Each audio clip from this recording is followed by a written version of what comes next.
Hey guys, welcome to this video, and today I want to talk to you about AI in the classrooms. I've been taking some notes about this, so I'm gonna try to think about it from the teacher's point of view, from the student's point of view, and like based on my experience, what I could see during my years as a teacher. So this video is going to be in three parts. I'm going to start with the actual problems I think we have today, the student's point of view, and at the end, the teacher's point of view. Let's start with it. So, first thing is, so I've been giving thousand, maybe not thousand, hundreds of classes over the years, and actually, I could see before AI and after AI what could happen on students I had. It was mostly in private universities, and I could see the evolution, what happened before, how the students behaved, and what happens now. And actually, now when you launch a project or any sort of exercise, students will have the reaction of putting everything into ChatGPT. And the thing is, you really often have general general answers, not a lot of depth, just basically checklists, and it's not so interesting in many ways. We're gonna go deeper into that later. Uh, I think also that when the problem becomes more complex, students have trouble using ChatGPT because it requires to have good prompts, etc. I'm gonna go more on this later too. But the thing is, AI might be very interesting for um, harder projects or more complex projects, and it's not used as it should be. The next thing is, yeah, it's a reflex, not at the right time.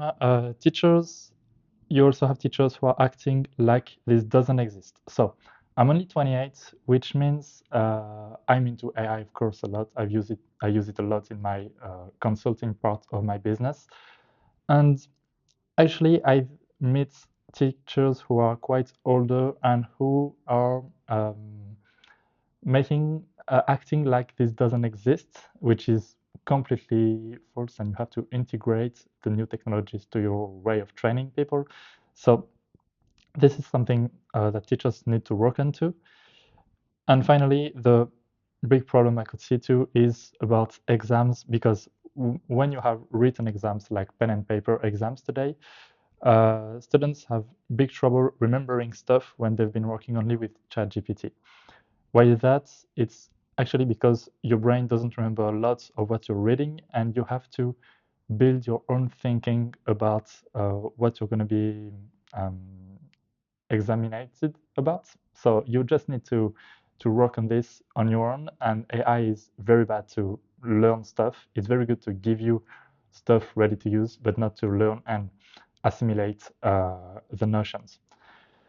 And other drama might happen also in the oral exams, which I've made a video about if you're interested, because questions may appear about things that AI told you that you put in your presentation, but you're not sure about. So when you have questions like this on this, it's like very, very kind of cringe for everyone because we know where you found it, and the students know that we know, and at the end of the day, it's like you just don't know your subject, and it's really not good for the students.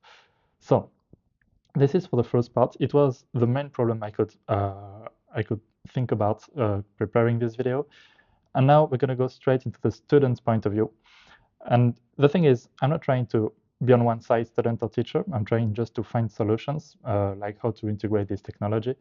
So from the student point of view, we have to say it's very hard to not use this tool today. And I would even say it's very stupid to not use this tool today. But however, there have been many studies that have been done, and one of them just popped into my LinkedIn recently. It was about three groups of people which had to write an essay. The first group had absolutely nothing. He had no sources, no access to the internet or anything. The second group only could use Google and the internet and everything. And the third group, you guessed it, they could use ChatGPT as much as they could. So of course, when you talk about productivity, the ChatGPT group was insanely fast compared to the other ones. They had I think an hour or something, and they've been like they finished in 10 minutes or something. But what happened is the study was about brain activity. And on the group who had nothing, their brain activity is absolutely crazy. It was with the scanners, brain scanners, that you could see the parts of the brain which are working. So for the group who had nothing, a big part of the brain was working. And they also had a lot of information retention after the exam. They could like think about stuff they've been writing before, etc., because they thought it through. The second group using Google had actually a medium high brain activity. It was lower than the group who had nothing, but it was still very good. And they had a partial retention. They could remember some informations, not all of it, but they didn't forget a lot.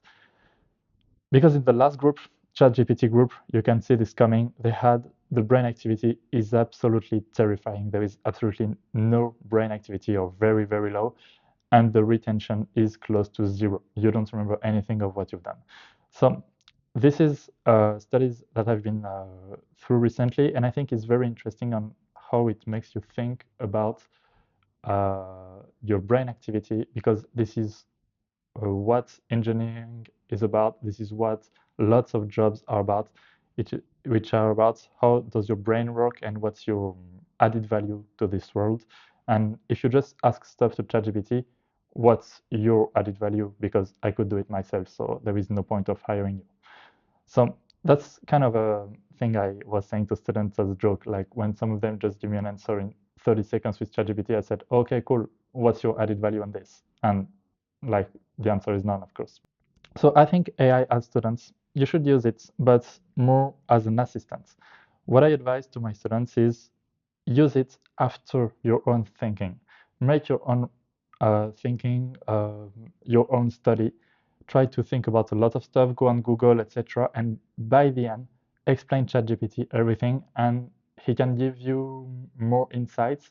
And you're gonna see that your thinking might be good or not so good. Like it's gonna depend, but it's definitely gonna help you, give you ideas about your thinking, and that's what uh, that is what has value during the studies. Second thing on ChatGPT for students is ask for sources to ChatGPT. If you don't ask for sources, ChatGPT can tell you what you want to hear. This is actually pretty scary. If you ask ChatGPT some questions about legal stuff or everything, and you orient him the right way, he's just gonna answer what you want to hear, which can be very dangerous in many cases. So ask for sources, check the sources to make sure, and this is a good use of AI actually to research. And finally, I would say learn how to properly prompt, which means sometimes I've been giving like uh, Excel courses over the years, and some of the students told me, yeah, ask ChatGPT, but he can't do it. And I was like, why? So I'm just going to check what was the prompt. The prompt is really bad. It's not precise at all. It doesn't give the context at ChatGPT. The answer of ChatGPT is good based on the question which was asked to ChatGPT. And so when it's for like an Excel formula, if I give a classic example, they're going to ask ChatGPT something. They're not going to precise the cells. They're not going to precise the language of Excel. And so they're going to have a formula which is based on Excel in English, which has comma separators, and the separators in French are different. So if you're not precise in your prompts, ChatGPT is just going to answer to what you asked. So learn how to properly prompt. It's actually very game changing and a very good way to use AI.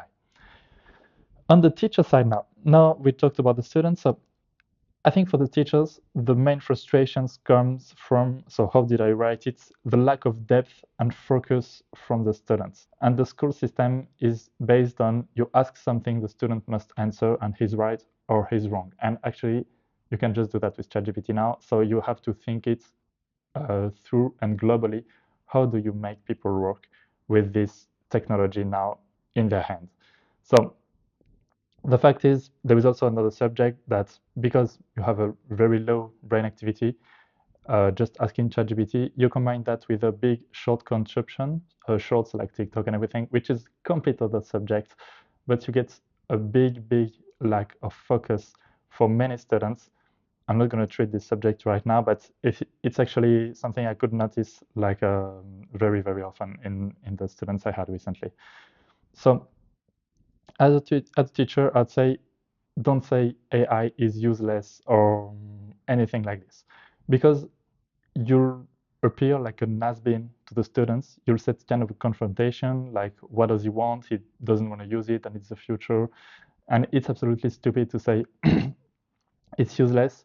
Don't make like it doesn't exist. Don't act like it doesn't exist, because there is going to be a huge gap, a huge cultural gap with the students, and it's really not good. But we'll see after how we can put some AI in your courses. So the thing is, you must structure the use of AI. I think if you have courses, whatever the course is, you can maybe find some AI insights you could put in it and explain to your students where they should use AI in your course. So if you include it in the process, you will mechanically make the students go in your process, in your good AI process, so they don't go into their own process, which is not going to be good and going to give them very bad insights for your particular subject. So if you put a frame on using AI, like I can give you an example, like you can say, we're going to use AI today to brainstorm on a marketing strategy or whatever. So first of all, let's close the computers and just brainstorm on a whiteboard. Classic, we just brainstorm, we talk to each other, etc.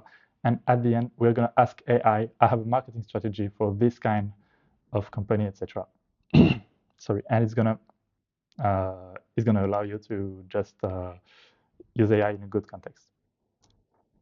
Then modelize the things to avoid the list. If you're a teacher, you had reports like this from students where you just have an answer which is a checklist of things, generalistic things. When you've been um, examining a lot of reports, it drives you crazy at some point because you know it's ChatGPT. Very often the students thinks you don't know, but I mean, if you've been to AI a little bit, you just know. So try to tell your students to modelize things. Say, I want some models. And so they can't use only ChatGPT and generative text AI. And then I would say for examinations, maybe try to choose more not written exams, sorry, not oral exams with your students, where they have to present a specific subject. What are their thoughts about it? How did they work on it? What did they do? Did they use AI to complete this project? At which point? Why? And this is, you're going to have a big reasoning on a project, and it's way more interesting for the student too. And you don't just have a generalistic list of things which are a complete nonsense at the end. So this is the sort of insights I have. I'm really open about this subject. I mean, if you have some ideas, I'm so interested in these subjects because sometimes you can feel kind of lost as a teacher, like what can I do to make AI work for me? And actually, I think AI might help teachers to build more complex projects for the students, which means in the same amount of time they have with the students, they can go way further in the projects thanks to this. What I use as an example is VBA coding on Excel. We can go so fast with AI today, but I think as a student, if you want to learn VBA, start to learn it kind of the hard way, just do some programmation yourself, etc. And then you're going to be insanely efficient with AI. This is what I've done. So yeah, if you have any thoughts about ideas, how we should put AI into education, and because I mean it's there, but now we have to put a frame on it and think about how to implement it in our education process. Thank you so much for watching, and I see you later. Bye bye.